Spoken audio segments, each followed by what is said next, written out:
what you want, when you want it, where you want it. This is The Mesh. Foot Candle Films.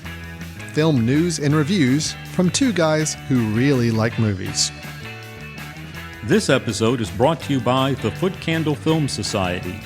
For a schedule of upcoming screenings and membership information, visit the Society's website at www.footcandle.org.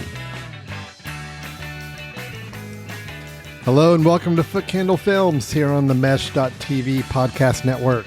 Alan Jackson and Chris Fry with you here from the Foot Candle Film Society and the annual Foot Candle Film Festival. Chris, how's it going? It's going well. The stuff with the festival is getting nailed down, getting everything ready. So a lot going on, but looking forward to it. But there's always time for movies. That's true. A lot's going on. Work's busy. Festival planning's going. But there's always time for movies. Of course. And we do have one to review and talk about today.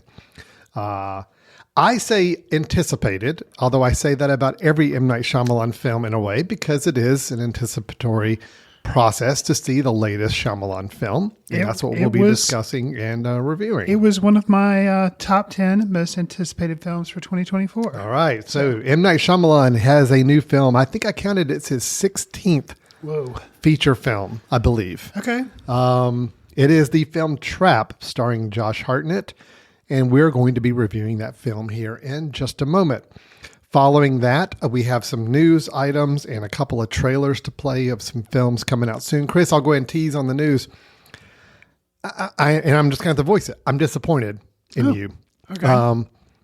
I just learned about a film yesterday that's coming out in about 6 weeks. That is the perfect movie for me. And if you knew about it, Talking Animals? If you knew about it and didn't tell me, and I'm just now finding out about this late in the game, that's what I'm disappointed by. So I'm hopeful that's not the case. I'm hopeful you didn't know about it. Okay. And maybe for whatever reason, just you hadn't heard about it, or maybe you had heard about it, but for some reason decided not to tell me about it. I don't know. I want to get to the bottom of this, but we're going to talk about it. There is a trailer for it I want to play, and we'll talk about the film. Okay. I think you got a trailer in the film, or at least one trailer, maybe two to share. Maybe two. Yeah, we'll see how time goes and see how we do on that. And then, do you have a recommendation to share with us today, or are we going to pass on that this week? I do. I have a recommendation as well. So Chris will also be giving a recommendation at the end of the episode of a film he has recently caught up with that he thinks might be worth our time to do as well. But all that to say, Chris, first we got to get to our review, which is the latest M. Night Shyamalan thriller. It is called Trap. You know the butcher? The freaking nut job that goes around chopping people up?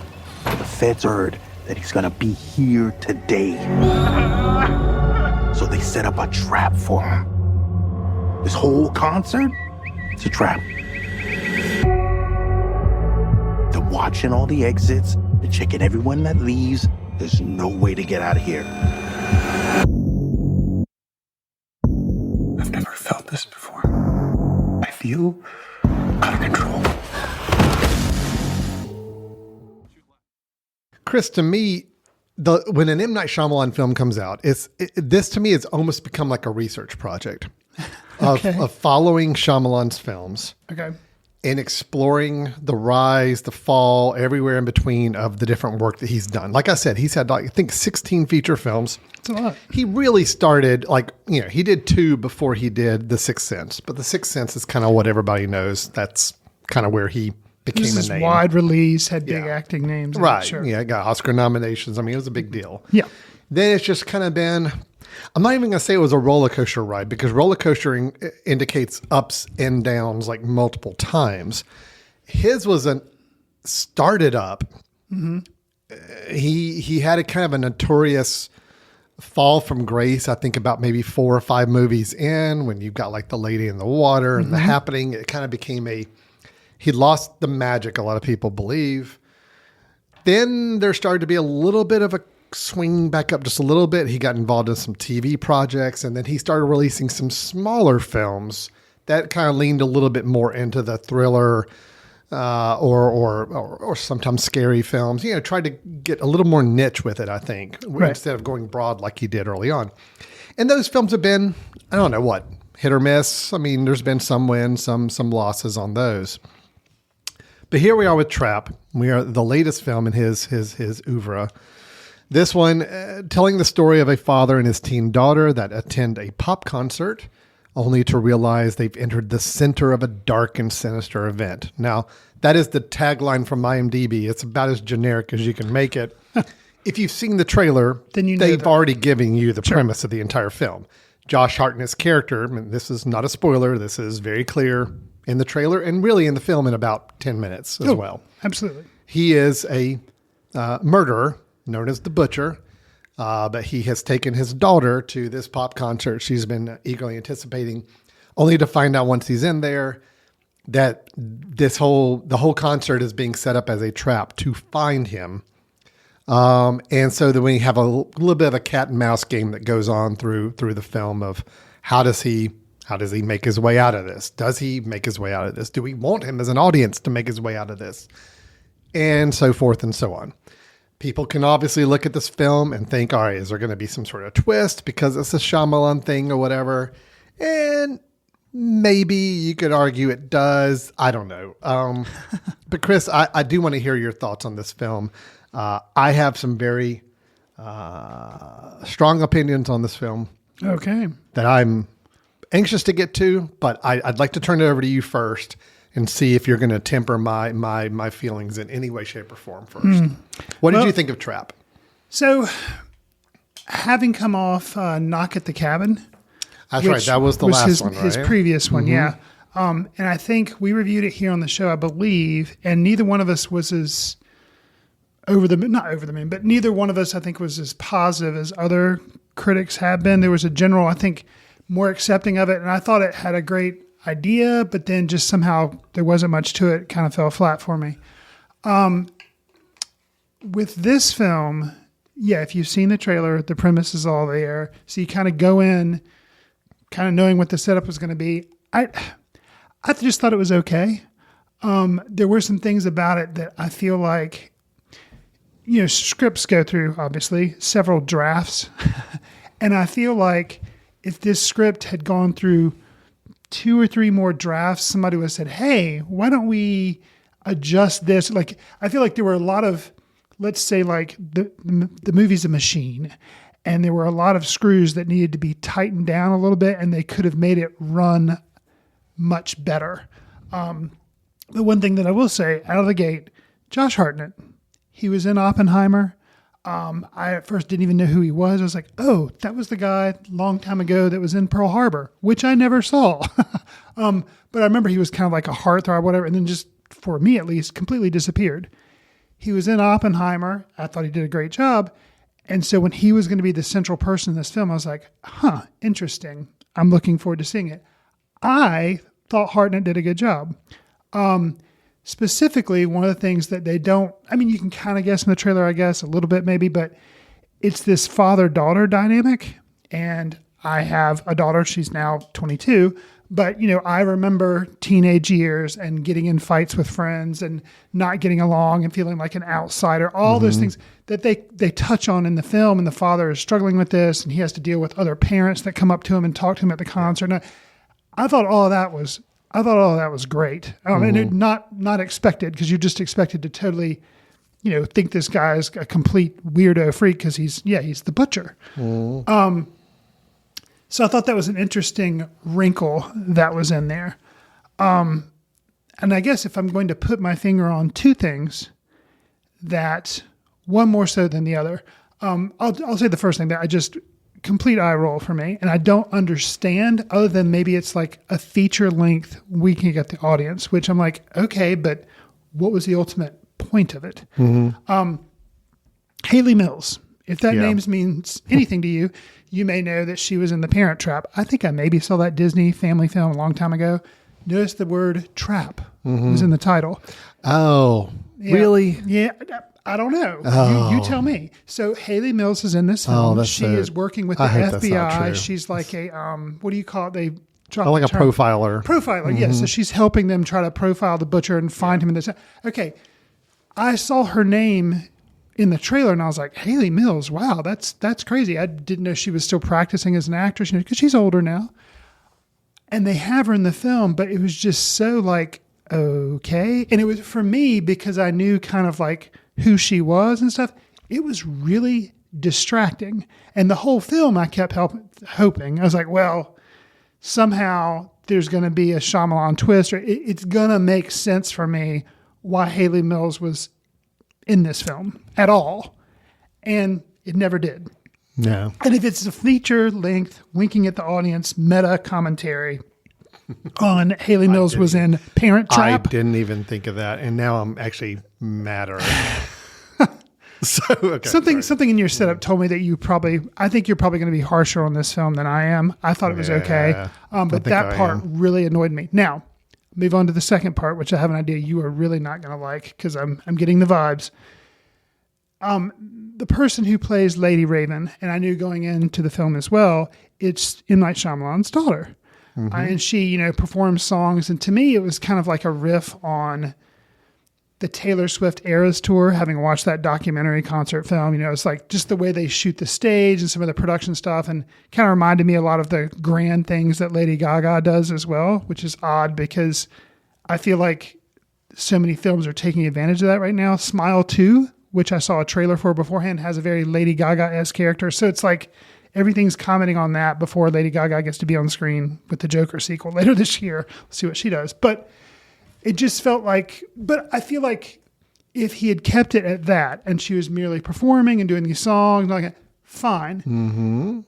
But he pulls her, the singer, Lady Raven, played by his daughter, into the story more, and I was like, I thought that was a mistake. Well, and he, yes. M. Night Shyamalan is always cameoing in his own films, and his cameo in this one, as soon as I was like, but it didn't. I thought it was fine. I thought it was like he wasn't in it a lot. He did have a little bit of dialogue. He gets to interact with Josh Hartnett's the Butcher, but it was just very. It didn't bother me. It was just okay. So. Yeah. I will toss it to you, who apparently really hated this. I really got mad at this movie. Okay. Because here's the reason. Look, I've seen bad movies. There are bad movies. Sasquatch Sunset? Sometimes there are bad movies that I enjoy because you kind of just know going in, all right, this is a bad movie. And by bad, I'm like, whether it's low production quality, whether it's kind of a dumb story, whether it's acting's not great, but you just kind of know it and you just kind of roll with it. Mm-hmm. And I never want to fault anyone for making a movie because I think, a movie, it's a big process. There's a lot of people No one involved. sets out to make a bad movie. Exactly. Right.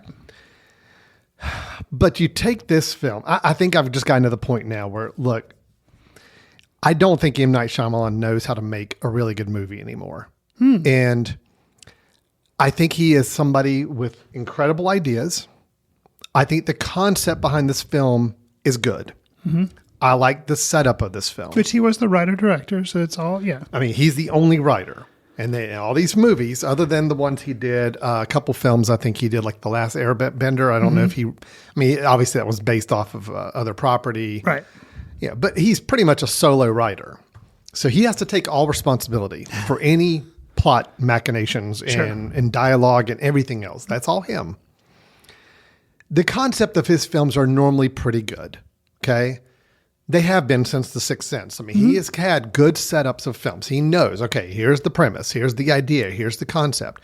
And I think in his head, he's got some really good moments that he wants to hit in these stories, okay? But I don't think he has an ability to stitch it together to where it makes for a good movie. Trap, for the first half of the film, is a good movie. I did enjoy it. I was actually kind of engaged with this film. I actually, I was one kind of joking when the trailer came out for this film a few months ago, and I could not understand how this premise was even going to work. It's like, wait a minute. So they're gonna try to search every guy in this stadium to see if he's the butcher. Okay, Right. but no, they made it work. I'm like, oh, there's a profiler, and they kind of have a little bit of an idea, and they've narrowed it down to a few different demographic types. I'm like, oh, okay, this is now starting to come together. I'm actually okay with this. I think this film just lost me and lost kind of my respect, unfortunately. When it got to the point of Changing venues. changing, well, I thought I'll just say going to the basement of the venue that they start in, and the change in the role of Lady Raven. Okay. From performer on stage, she's Shyamalan's daughter is extremely talented singer. Yeah, sure. She sings, she wrote all the songs in this film. Right. Very talented. Yeah. She's not a good actress. And for her role to play the part that it does in the second half of this film, Yeah. it strains all credibility that this could ever even happen. I mean, you really have to take some massive leaps of faith to think that this is in any way possible to ever happen, the way it rolls out. Sure. And then to couch that with a not a good acting performance, it just fell apart. I mean, it got to that point about halfway through the film where now it's like, here's everything I can pick out everything that just does not make sense or is wrong about the story of this. And what could have been some good, tense, structured, dramatic moments. I'm thinking about a scene that takes place inside of a house, inside of a bathroom especially, that if structured better and if acted better and if it had different performances in place, could have actually been a really good scene.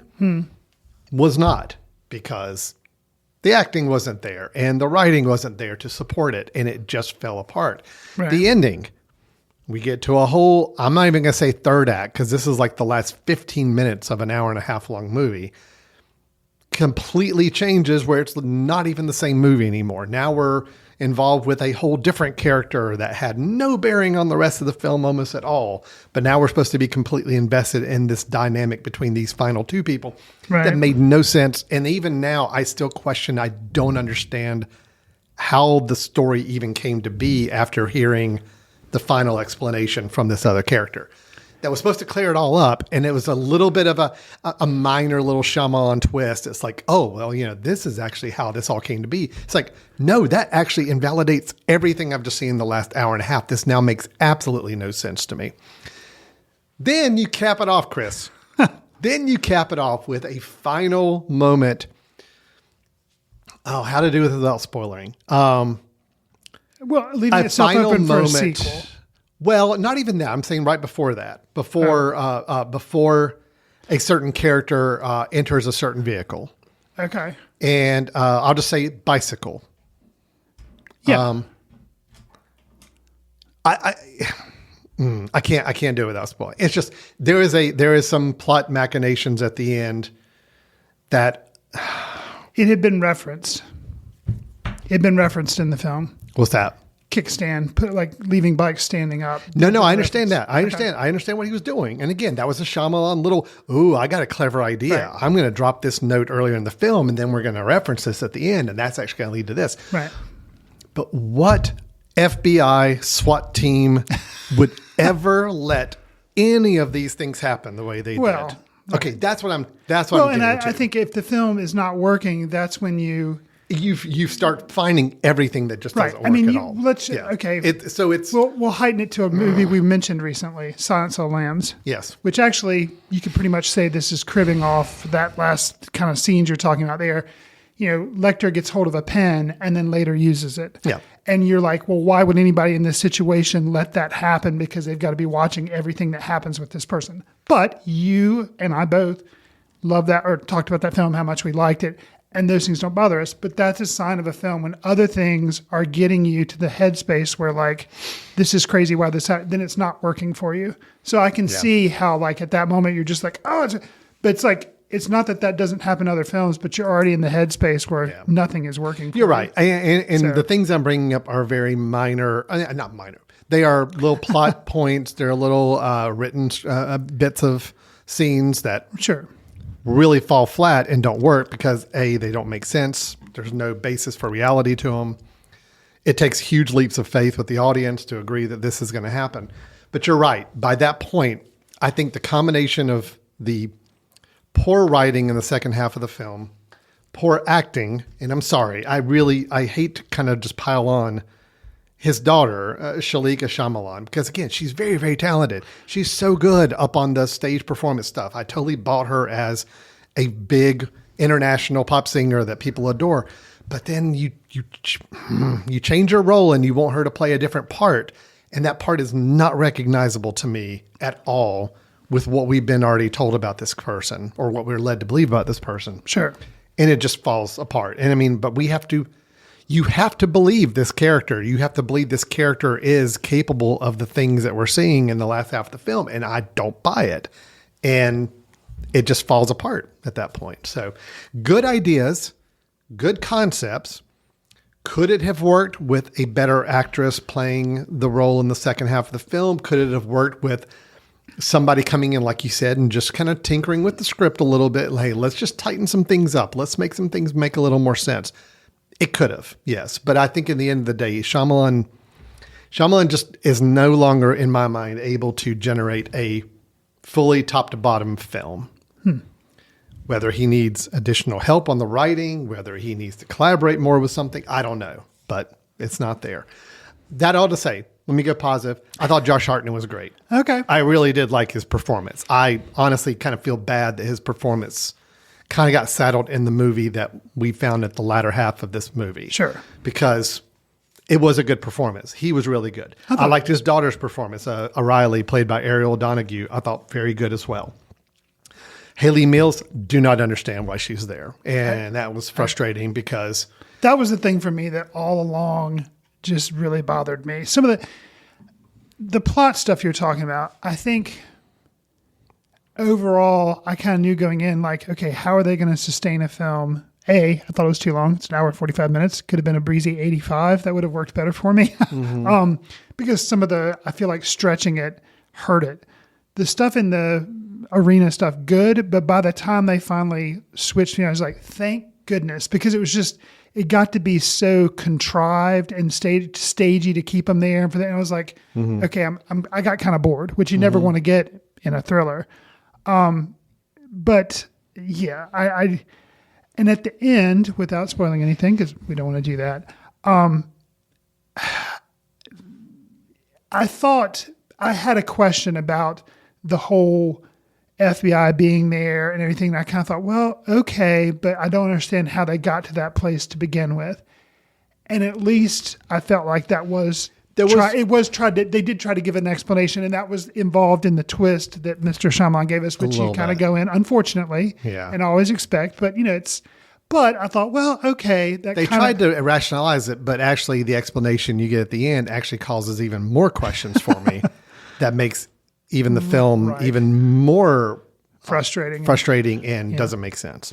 I guess I appreciated that I'd had that nagging in my mind, along with why is Haley Mills in the film? And then he did kind of answer it. Now, was it completely satisfactory? No, but I'm glad they at least addressed it. Like, okay, here's how they knew that he was going to be here in the first place. I will say, in addition to, some of the problems we've enumerated, I think something else that maybe just for mass appeal, I don't remember what Knock at the Cabin was rated, but this was PG-13. Mm-hmm. And maybe he always does. I don't know if I don't know if Split was an R or not. Or maybe he always kind of traffics in the PG-13 because he wants things to be exciting and thrilling, but doesn't want to make a hard R. I don't know where his thoughts lie. But when you're making a film about a serial killer, I think if we could have gotten more in the mind maybe of the butcher and some of that stuff, they allude to stuff and showed news clippings and stuff, but it's like, I felt like maybe that was a little bit of a guardrail that hindered the movie from being a little bit obviously darker, but it might have made it a little better because that way you get kind of more inside the mind, which the butcher is the interesting character. Josh Hartnett is the interesting thing going on in this film. And so for it to have that limitation of a serial killer being in a PG-13 movie, I think that could have. Well, it's a little tough. And again, I think Shyamalan I could tell the idea he wanted to get to, which is I want the audience to kind of be in the mind of this criminal, this killer. And in a way, and then there's nothing, this is creative choices, I want the audience to kind of pull for him a little bit. And you do find yourself pulling for him a little bit because again, you are put in his situation. You're introduced to the relationship with his daughter. You see all this. He does a pretty good job of making you not dwell on the fact that this guy is a mass murderer. Right. Okay. I mean, there are some moments where it's kind of reminding you, oh yeah, by the way, this guy's really bad. This guy has done really bad things. But it's still in the service of trying to keep you in his mindset. And you ultimately kind of sort of want to see him get away with it in a way. I don't think it's interesting. I never quite got to that Really? point, but that's interesting that you were able to. Well, I mean, get there. it's kind of like Die Hard, the Die Hard movie, and that was one thing that film is always credited for, is that they did such a great job of kind of in a way making you root for the bad guys sometimes. Like there's a moment when like they crack open the safe and they actually see the money and they find them and you're like, oh yeah, they did it. They pulled it off. It's a little bit of that. You kind of like this idea of somebody pulling something off, you know? So like you're kind of with Cooper a little bit through part of the movie. It's like, I see. How is he going to do this? How's he going to get out of the trap? All right. So is he going to do it? Okay. And that's, I think, interesting, but I think you're right in that we needed to know more about his inner workings as a character. Right. Because everything we got from him was still very surface and until the last 10 minutes, which I think it's too late by then. So, I think the last 10 minutes, it was kind of a Hail Mary to say, oh yeah, by the way, we need to like really develop this character and tell you more. And it's like, let's cram it into like a 5-minute scene here with somebody that just showed up at the end of the movie, by the way, to do this. It's like, I'm like, it just didn't work for me. I actually forgave that a little more Yeah. because the scene that had already derailed it it derailed it previously to that, I think. Yes, I think so.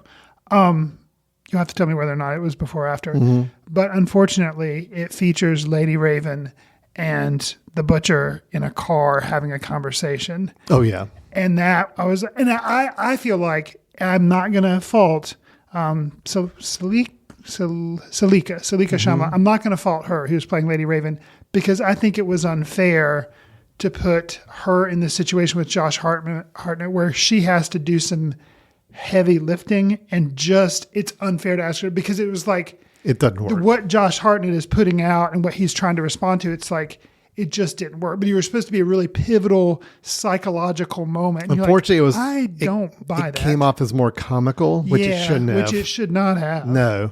That's why I'm saying that I don't think we got anywhere in his head effectively until maybe that last scene. And I'm just going to say it's a scene. Alison Pill plays a character, Rachel, in the film. She's introduced kind of late in the film, does end up playing a little more pivotal role, but there's a confrontation between the two that I found interesting. Yeah. And it's like, I'm like, this is almost too little too late. It's like, I needed some of this earlier to build more. You're right. Yeah. But I thought it worked better than the scene in the car. Absolutely. Absolutely. At least Alison Pill, a really good actress. And I thought she did really good with her role. Right. So it's just, God, the reason I'm mad at this film, Chris, is I'm disappointed. Okay. But that shows you cared enough to be engaged with it. I cannot like a film and be fine, and it doesn't affect me emotionally. I'm like, oh, I didn't like that film. That film didn't work for me. Sometimes I know going in, this is probably not a film I'm going to like, but whatever. This is a film like, no, this had potential. The potential. It had the elements. It had everything going for it. And it's like, just write a better script. Don't just rely on the idea and assume the hook and the idea is going to keep people engaged. You've got to have a good, solid script to it, and it's got to make sense. It can't cause the audience to halfway through start wondering, okay, why did that happen again? Or why is this going this way? No, you shouldn't have audiences thinking that way. You should be able to like let them, it's okay to misdirect them, but they should never be wondering, why did they do that? That was dumb. That should never be the answer you're seeing in the film. And unfortunately, there was just way too much of that in this film in the second half. Couched by, I feel bad for Salika Shyamalan being put in this role in general. It's like, because again, I think she's very, very talented, and we saw that on the stage performance part of this film, but she's not an actor. It's the whole Shyamalan. Yeah. Yes. His cameo, his little personal M. Night Shyamalan was fine. It was inoffensive. It was whatever. But I feel like he almost, exaggerated it by bringing his daughter into the film and then turning her into such the pivotal Yeah. character in that latter half. Yeah. Kind of like how he did with Lady in the Water, if you remember that film. Shyamalan had always had himself as a cameo in the film. Oh. And then we got to Lady in the Water. I'd forgotten And Lady like in the he Water, was a big part he of that. cast himself, not only his character actually became the pivotal character in the film I'd forgotten that. as a writer Right. in the film. I remember and he that- was in that's it, why I but I think forget. everybody was like, okay, dude, that's too much. I mean, that's a little much. And I feel like that's kind of what he's applied here too. He's like, no, my daughter, yeah, she's going to play this big pop singer, but I'm also going to make her this other role. And that's important to me. And I'm like, oh, Frustrating. it is frustrating. It was very, very frustrating. So that being said, look, Josh Hartnett's great though. So if you are a big Josh Hartnett fan, or you just want to see what Josh Hartnett's been up to and what he looks like and how he acts nowadays, sure, go see Trap. Whatever. Just know that you're going to have to turn your brain off and just not think about the mechanics of what's going on here. But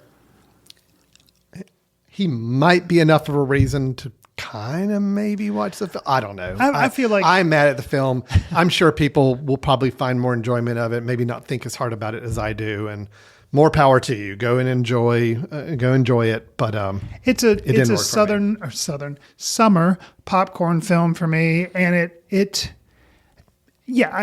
summer popcorn film. I think it's not great, but I think it's enjoyable enough. Josh Hartnett, yeah, I thought he was good and fun in the role, but I can see your disappointments. So, and it's a shame. Like I said, really, I feel like, as you kind of alluded to, another co-writer maybe kind of could have, tweaked and steered some things to make it a much tighter film. I completely agree. So- And I got into a conversation after this film the other night. How it's sad to think about it, but there are two filmmakers that I feel like fall in the same camp right now, where started out and they really put their stamp on cinema. Maybe I'm not even going to say independent cinema, but just cinema in general. I'm curious who the other one is. Where they both had their niche, they had their thing that they kind of excelled in, and then nothing has really worked as well since then. Okay. And it's a shame because unfortunately now they're such personalities as directors that, they kind of have a stigma with their films now, and unfortunately they just don't pay off anymore. Kevin Smith. Okay. Okay. I was worried. I thought maybe you were going to allude to Tim Burton. No. I'm not you're there with excited Tim about Burton yet. Beetlejuice, I'm not there Beetlejuice. with Tim Burton Right, yet. right. No, Tim Burton I still think has some juice in him. Okay. And I mean, I'm anxious now if Beetlejuice 2 falls flat, like, okay, maybe we need to talk about him. Sure. But no, I'm thinking Kevin Smith. Smith, It's like, okay. he had his thing, he had his niche. I mean, I don't think Clerks is a good movie, but it's an admirable movie for what he did. Okay. I think Mallrats is actually pretty good. I really like Chasing Amy, I like Dogma. and I like Dogma. But since then, it's kind of like, okay, nothing's really clicked. And it is a writing situation for me. I thought Red State was interesting. Yeah, I never saw Red. That's the one I haven't seen. Especially That's- now, yeah. it'd be interesting because it was. Yeah, I just from a don't feel while like ago. his writing's held up. yeah, I I think can that's see the that. problem is writing. It's the writing of the film. And he's someone who's also writer-director. He's got to write and direct his own stuff for the most part. Shyamalan, I think, same kind of trajectory. It's like the guy still has ideas. The guy still, both of them still have ideas and concepts for movies. I just don't think they know how to write good movies anymore. So anyway. Okay. All right. That's my soapbox moment. I'm done. Okay. Well, that is Trap.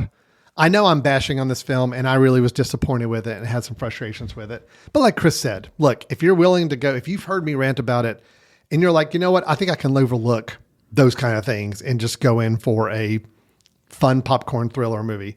Yeah, you could do worse. All right. It's not Will he escape? Will he not escape? It's not horrible from that Right. standpoint, as long as you go into it with that frame of mind. But I personally was disappointed and thought it was a poor storytelling exercise and Got you. disappointing from that standpoint. Fair enough. Okay. Are we done with that?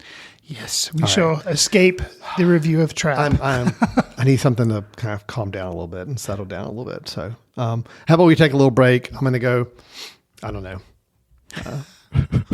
I don't know what I'm going to do. I can't fix a drink. I'm at work. I need enough. something to kind of cool off a little bit, but I'll find a way to do that. We come back from the trailer or from the break. We will do some news and get to Chris's recommendation by the end of the episode. Stay tuned. You're listening to Foot Candle Films here on themesh.tv. Welcome back to Foot Candle Films here on the Mesh.tv podcast network. We had our review of M. Night Shyamalan's Trap in the first half of the show. I have taken a breather. I took a walk around the building here, Chris, just to get some fresh air. I feel better. I'm ready to move on and let's talk about some other things. In our news section here, we like to talk about films that are coming up soon or maybe have had trailers released. And that's what we're going to do too right now. Is we're going to play a couple trailers for a couple of films. And Chris, if it's okay, I'd like to go first. Sure. I have to get this off my chest. This is the one that if I'm aware of it, I'm a bad co-host because I did not mention it to you. Yes. Okay. So even if you were aware of it, it's probably in your best interest to lie to me and pretend like you've never heard of this. Okay. So there is a TV show, a concept of a TV show that I have been a big fan of and have been an admirer of for, really, really, since I was a teenager. Saturday Night Live. Okay. I am a huge Saturday Night Live buff. Okay. I watch it every week. I'm aware of that. Yes. Yeah. You were aware of that. Yes. I knew good. that you Good. liked Saturday Night Live. Good.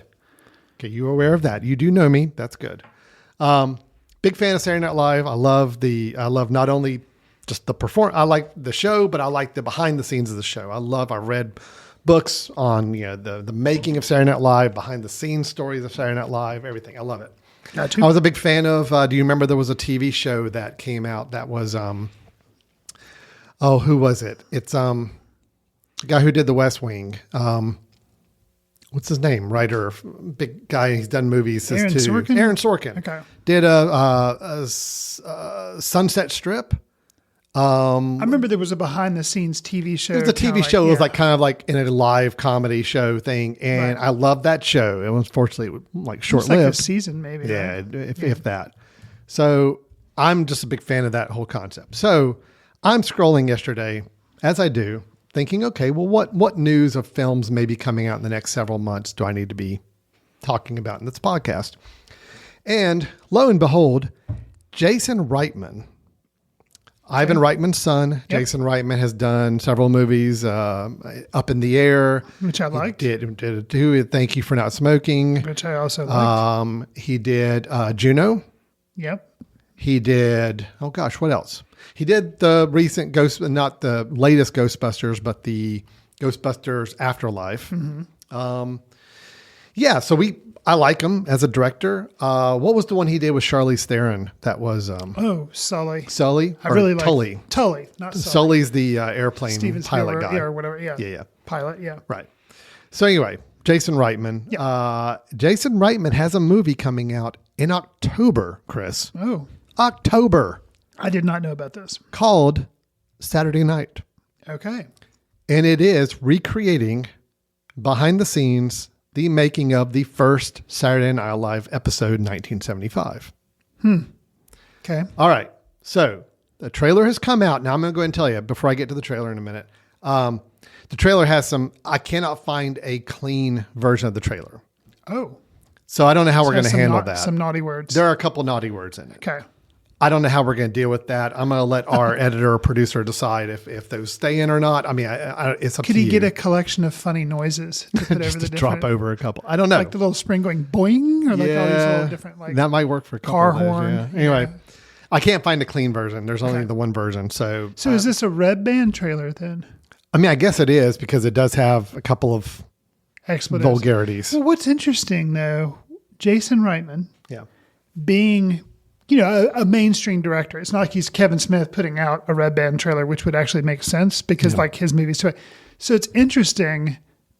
It's interesting to me that there's not a clean. That's actually really odd, especially because you say it's coming out in October. Yeah.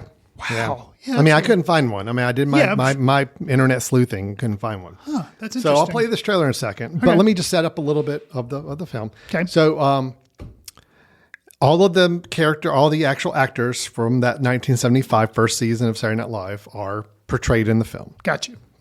Lorne And Michaels. it's all the original people with de-aging done to them. Yes. Right, okay, Right. Not awesome.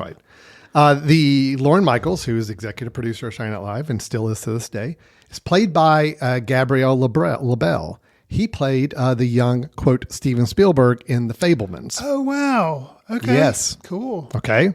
I like him. So he is Lorne Michaels. Okay. Here's some other names for you. We have, oh gosh, hold on. I've got the names here. Dylan O'Brien, who you'd recognize if you saw him. He was kind of a younger teen actor. He's been in some I different. believe he was in like Maze Runner and stuff, that's it. wasn't he? Yeah. He plays Dan Aykroyd. I can see that. Okay. Corey Michael Smith, who the TV show Gotham, he played the Riddler. Oh, And he was wow. also Yeah, I like him. in, what I was like the him. film he was in? He was in May, December. He played Julianne Moore's character's son Okay. in that film. Okay. He plays Chevy Chase. All right. Whoa. Yeah. Rachel Sennett plays Rosie Schuster. Now, what who do I is- know her name from? She is Shiva Baby. Oh, yeah. Okay. Wow. She plays okay. Rosie Schuster, who's one of the, I think, writers on the show. Okay. And Lamar Morris, who was in the show New Girl. Again, you'd recognize him. Plays, Garrett Morris? yeah, he plays Garrett Is Morris. is he related? I don't think he is. Okay. Yeah. I was like, that'd be kind of cool. I think if I he read was. that he's not. Okay. Nicholas Braun, who is cousin Greg on Cousin Greg. Secession. Oh. You know, cousin Yeah, Greg, big yeah, tall yeah. cousin Greg. It Yeah. took me a second. Yeah, but that's yes. Nicholas Braun. He plays two roles. Oh. He plays Jim Henson, because Jim Henson's puppets were actually in some of the early episodes of Saturday Night I Live. don't think I was aware of that. Uh-huh. He also plays a cameo of Andy Kaufman. Oh, now that I could totally. John Batiste is in it, playing Billy Preston, who is a musical guest on the show. Okay. Finn Wolfhard plays an NBC page, like in the film. Anyway, I'm like reading this. I'm like, Okay. are you kidding me? Here's It's the like, thing. I will say, from what you're describing, which can be a warning sign as well, casting sounds like dead on and awesome. However, a lot of times when you hear these bigger names, you're like, it gets you excited, and then it doesn't quite work. I know. together Well, as a film, but I'm not even quite done. There's a couple more Okay. to throw out. William Dafoe is in this movie, playing David Tebbutt, who honestly, I don't know who that is. But in the trailer, he's in the trailer a good bit. okay. J.K. Simmons plays Milton Berle, because Milton Berle had a that's variety funny. show going on at the same time, and I think there's some Okay. reference to that. And it's not listed in this write-up here in Variety, but I know for a fact that, is it Cooper Hoffman? Is that... Yeah. Philip Seymour Hoffman's Yeah, son. he plays Dick Ebersol, who Oh, is an okay. NBC executive. Sure. That was kind of in charge of like making the show Right. happen. So, all that to say, Chris. I'm off the hook because I did not know about this. All right, you better be telling the truth on this, because as soon as I read this yesterday, I'm honestly like, how did I not know about this film? How did I not know about this production? All these people involved, Which Jason could be, Reitman. could be a bad sign, but could be. They don't usually dump films in October. Usually you would dump them already if you were Not. going to Anyway, dump them.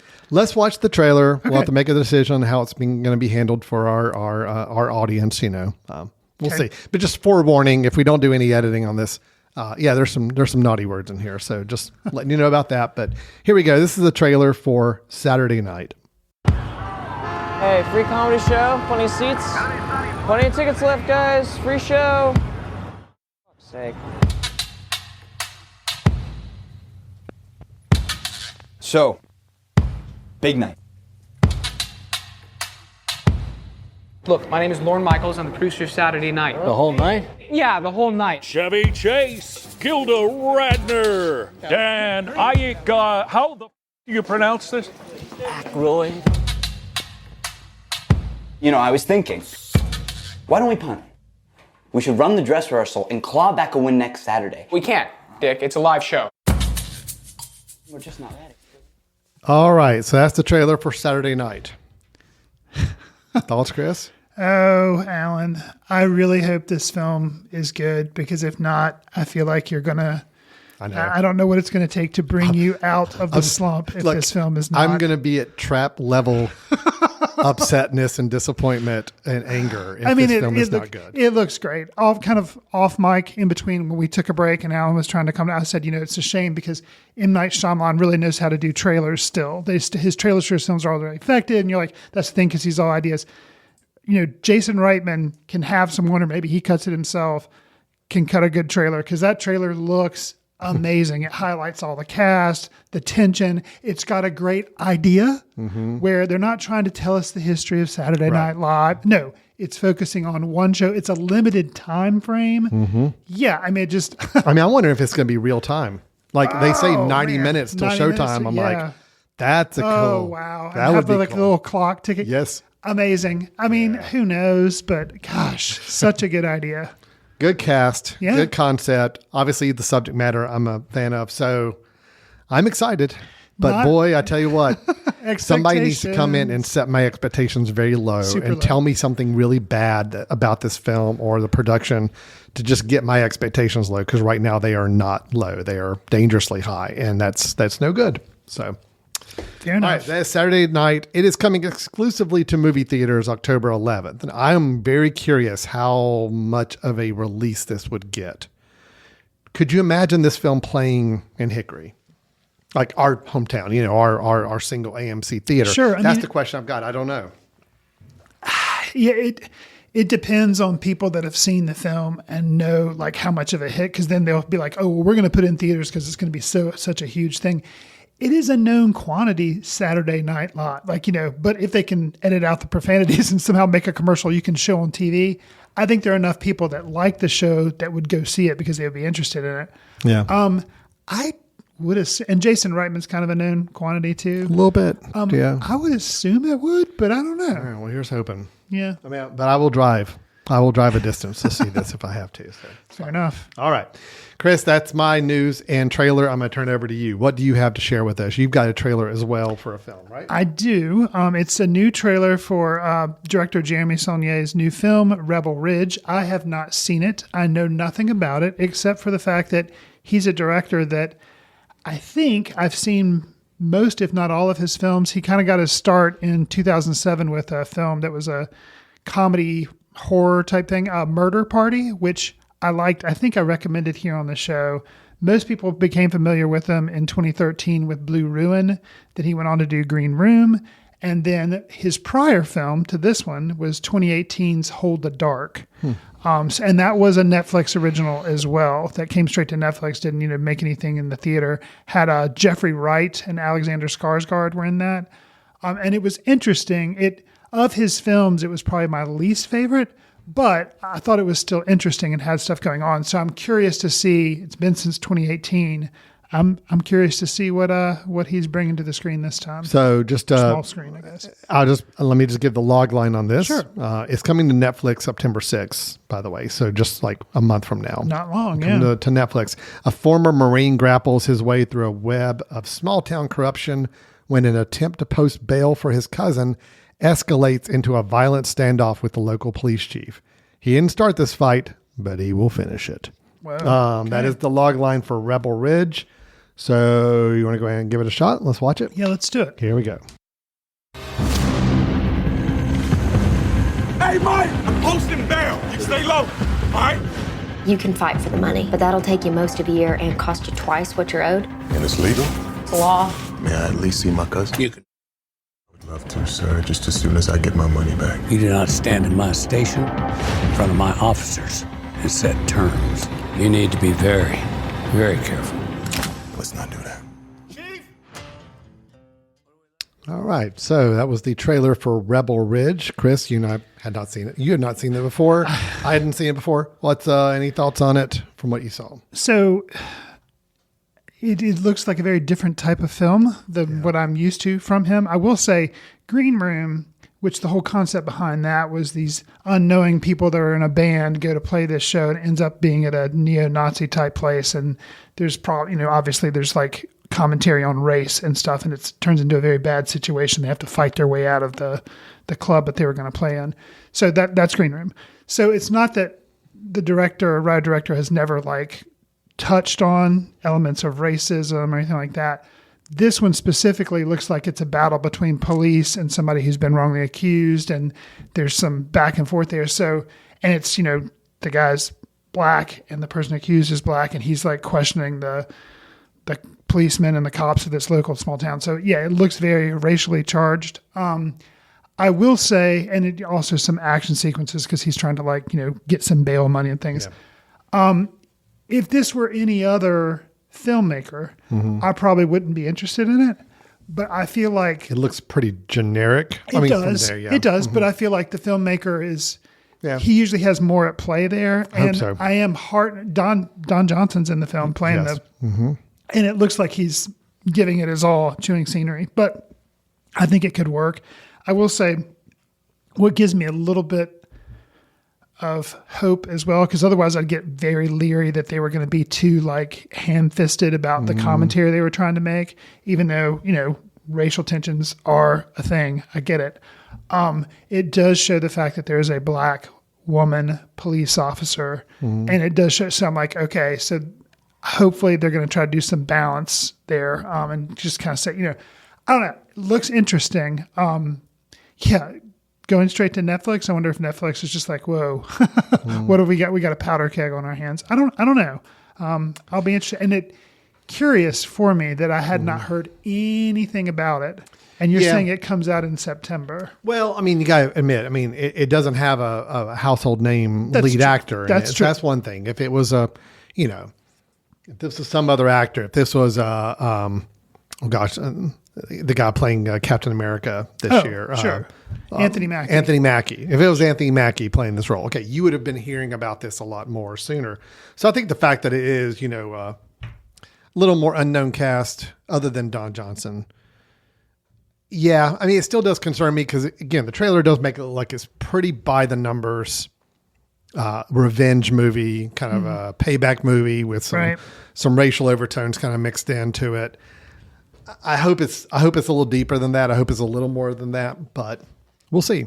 But this guy has made some quote not action scenes, but more, has made good use of violence in other films he's done. So maybe there's something to that. And that's the thing, which kind of calls to, his films can have some very brutal violence. Yeah. Blue Ruin had that. Green Room definitely had that. So it's going to be one that definitely doesn't shy away from intense scenes. Probably not. So. But that is Rebel Ridge. That is a Netflix original film. We're going to be premiering on Netflix. It'll be happening, I think I said September 6th is the date for that.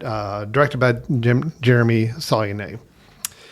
All right, Chris. Well, we got 2 films coming up in the next month or couple months from just those 2 trailers that we're excited to see. And I'm sure we'll be talking about at least one of them. We'll see if we're talking about Rebel Ridge, but I know we'll be talking about Saturday night at some capacity. I'll probably when it comes out. I'll see Rebel Ridge just because it's on Netflix. Sure. So easily accessible. So. Yeah.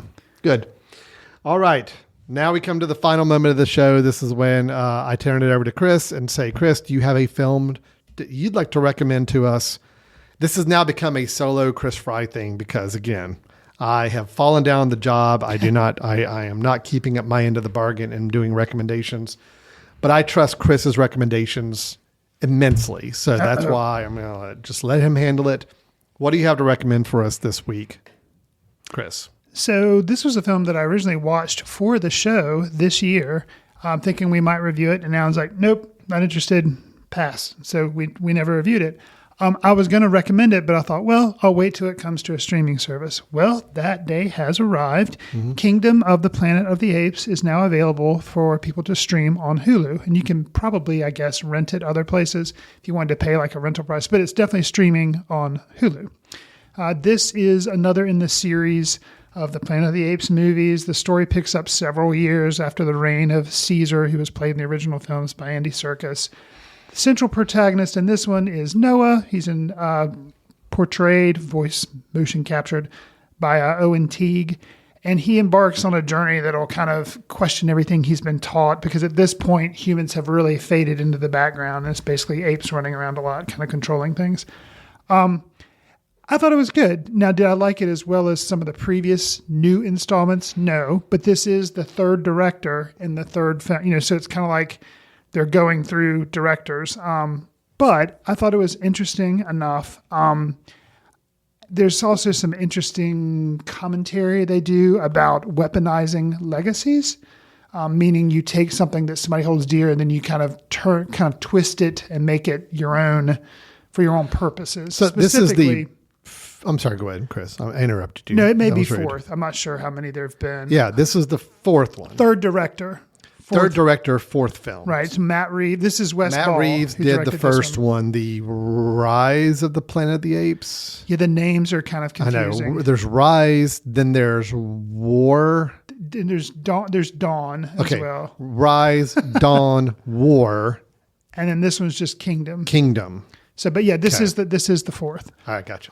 And I think, I really liked the first one, and the second one I was like, well, why? And the second one really worked, and I just thought, okay, the third one's going to be complete garbage, and it wasn't. It was still good, even though they'd changed directors by that point, because the first two were done by the same person.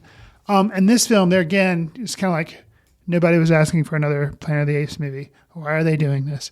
But I thought it was good.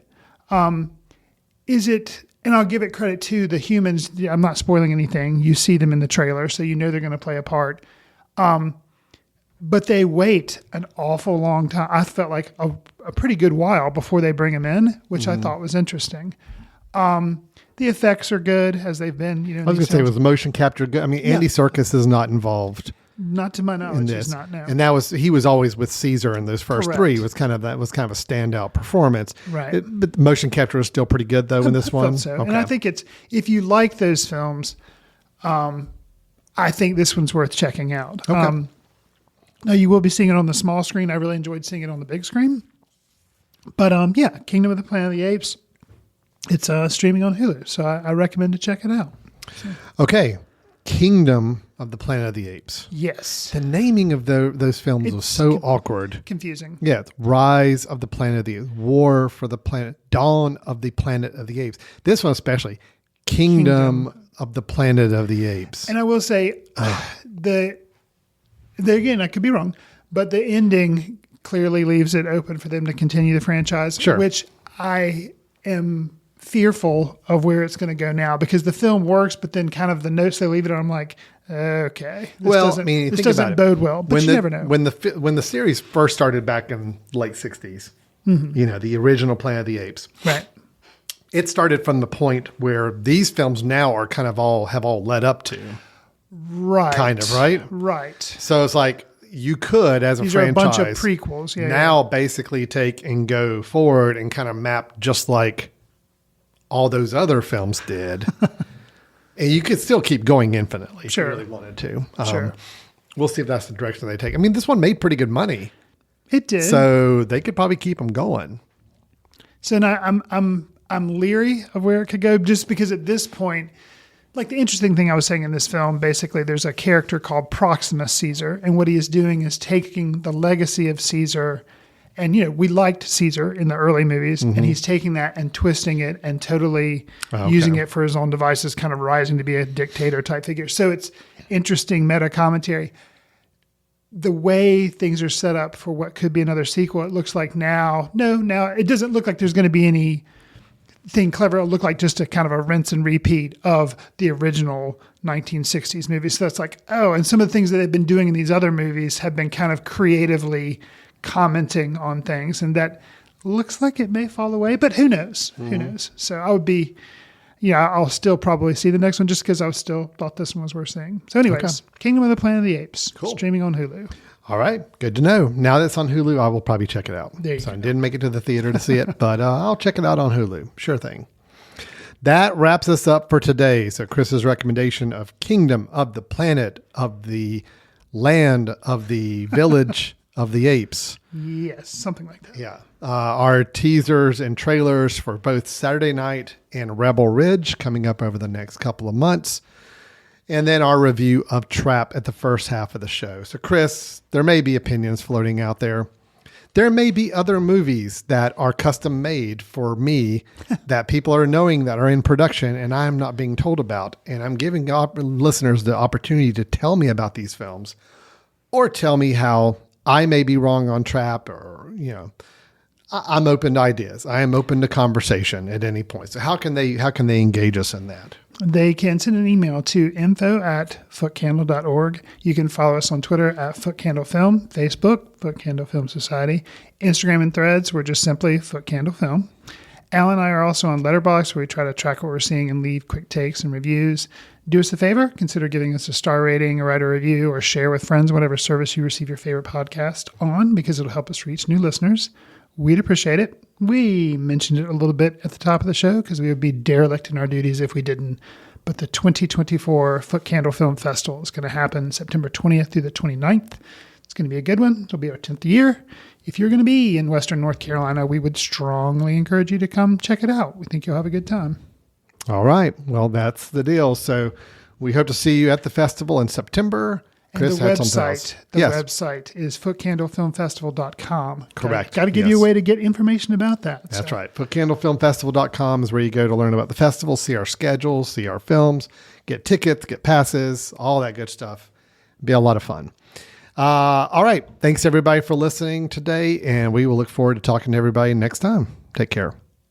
See you in the ticket line. Watch films in the company of like-minded people in the dark.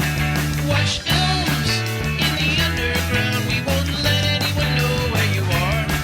The films that don't make it to Carmike at the mall, or ones that were famous when Grandpa would watch films out of the reverence of the heritage of an art. Watch films through the courtesy of Foot Candle Film Society. Special thanks to Carpal Tuller for the show theme music. For more about Carpal Tuller, visit www.carpaltuller.com. You've been listening to The Mesh, an online media network of shows and programs ranging from business to arts, sports to entertainment, music to community.